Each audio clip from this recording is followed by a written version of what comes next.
1986-yil 26-aprelda dunyo inson xatosining badaliga guvoh bo'ldi.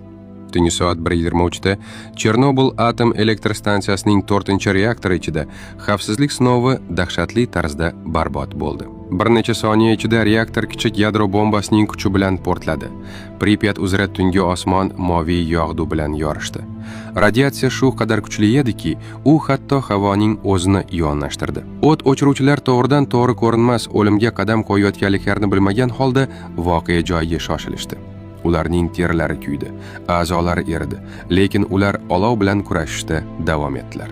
Ertasi kuni ertalab bolalar radioaktiv kuldan iborat mayin qor ostida buni oddiy chang deb o'ylab o'ynashdi.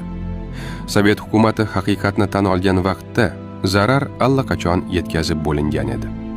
Butun shaharlar evakuatsiya qilindi, o'rmonlar qizarib ketdi. Hayvonlar turgan joyda nobud bo'ldi va radiatsiya shamol yordamida butun Yevropaga tarqaldi.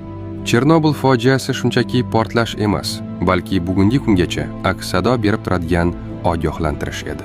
Chunki yadro energetikasidagi eng xavfli narsa atom emas, balki insonning kibridir.